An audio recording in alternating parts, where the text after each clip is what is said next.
More people than last year. Yeah. Well, if we're going to compare years, though, we have to do what we did last year. Do you remember? Oh, I saw this picture, and I was like 30 pounds heavier. And it's posted all on mezzanine floor. Welcome. And I look disgusted. I love you guys. Yeah, we were like, what's the worst picture of Phil we can find? That one. That one. Put it up. Thank you for coming back. Definitely. It's great to see you. Great to be here with you. I wanted to begin. I've been telling Phil for like 2 months, we've been like, what are we going to talk about during our 10 minutes on the couch? And I've been telling him all I want to talk about is Maddie. Oh, DJ might switch. 3 people know what I'm talking about. So for those of you who don't know who Maddie is like the star of Phil's videos now. He's way more entertaining than me. But the reason I want to talk about Maddie is because I'm completely fascinated by 2 things. First, that in an age of people teaming up and finding ways to be more collective and sort of like mini studios, you have remained independent. And second, that you have found a way to grow and still stay independent by like bringing in people and bringing in people like Maddie. And now your videos seem like there's this amazing thing where your videos seem like there's a family, like in your office. It's like when the real world didn't suck. You know, like back when the real world was about people trying to accomplish interesting things and not about trying to, celebrate promiscuity and binge drinking.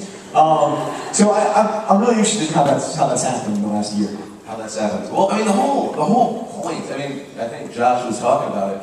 Is it's not about the subs or the views. The main thing should be always, there's so many young children. So many young children. Don't from the back. Okay, well to you, make cool shit and then enjoy yourself and then figure out the business afterwards. I mean, the whole DeFranco crew, it's a family, and we sometimes film Maddie when he's drunk, and then we post it on the internet. And it's funny. I have to, like, having fun is the #1 thing. If I made like 1/5 of what I do currently, and I just still had like fun, I would love it. Yeah, I mean, so this is an interesting thing about making cool stuff first and worrying about whether people are gonna watch it later. Because I mean, on some level, like cool stuff that you want to make and what people want to watch lines up very well. Like that Venn diagram has quite a lot of crossover, but it doesn't. It's not absolute crossover. So I wonder, like, what do you prioritize? Fun. I mean, we went straight from Comic-Con to here, and then I think we're 2 weeks. We're trying to get everyone certified for scuba diving. I mean, that's a weird business model. That's a really weird business model. But like, it's fun. It's fun. Like, where else could I do this? Like, where in my life could I go scuba diving and that's like a job? Well, not an instructor. Never mind. That was like not a valid point at all. That's a job, but that's the only job they get to do. You get to do a bunch of other jobs. Yeah, have fun. I mean, you look at the shade artists. I mean, those guys. You notice how I got the cheap applause? I mean, look at Kasim G. Nerman? Oh, I love you guys. Yeah. Alright. It's awkward because he has a girlfriend.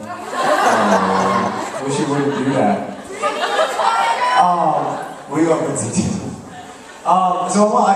Another thing I wanted to ask you about is what the future is going to look like for you, because things are changing so fast with the people like you who are getting literally billions of YouTube views. How are you gonna? Do you think this is sustainable? Do you think your method of keeping it all in the family can continue to grow?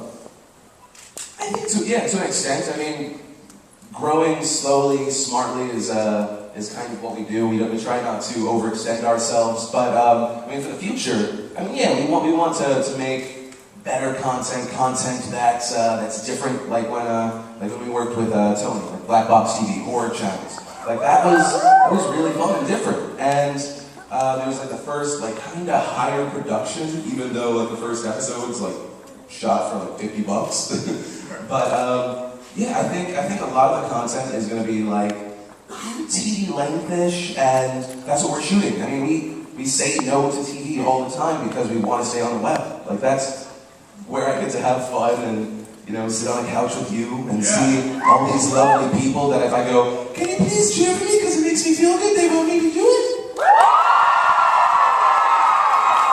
And it's like every panel I'm on or anything I do, I go, hey, can you guys scream again one more time? This calms me. Oh, Jesus.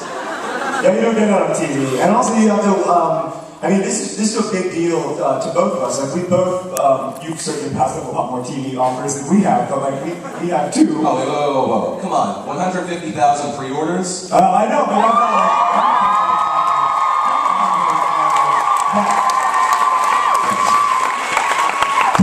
you know, like we've been approached by TV people quite a lot as well, and we've had the same response that you've had, which is that we want to own our stuff. We want to have fun doing it, and we want to continue to make things that are interactive, that aren't like things that you look at, but things that you are with, you know, things that you participate in, things that you feel like you're a part of. And I mean, you've done, I mean, I remember like back in like 2009, like you would just like show up in San Francisco or something and like tweet like, I'm here, come visit me. Let's play foosball. So like you kept it interactive all these years. Yeah, well I mean it's all about the connection. I mean it's day 3, everyone's a little tired, but I love meeting people and everyone. I mean, how many people here have like met someone that they'd only seen and like now they're really good friends? No. Turns out they're creeps. They're a creep in person. I don't regret coming here. You know, I saw several tweets about how nice Watsky is in real life. I was just like, Watsky's so nice. And then I was like, does that mean they don't like me? Watsky is really nice guy. So, last question for you. You are gonna have to, there's gonna come a time at which you're gonna have to make a decision to either like not grow as much or like have less independent relationships. There's gonna come a time for all of us when that happens if we continue to grow, I think. Are you okay with not growing as fast, or do you wanna like just make it become like you have your own Hollywood studio and like it's Paramount and the DeFranco studio are the only 2 studios left in the town?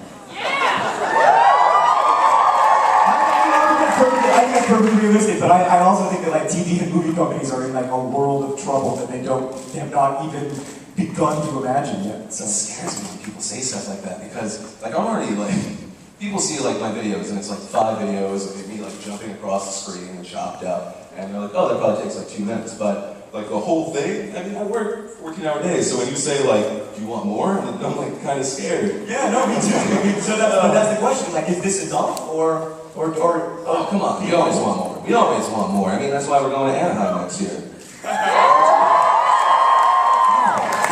I mean, I would love to be involved with like really exciting people that are passionate and better. I mean, the whole point is like meeting people that are better at stuff than you, and just surrounding those guys around you, and eventually it'll work out.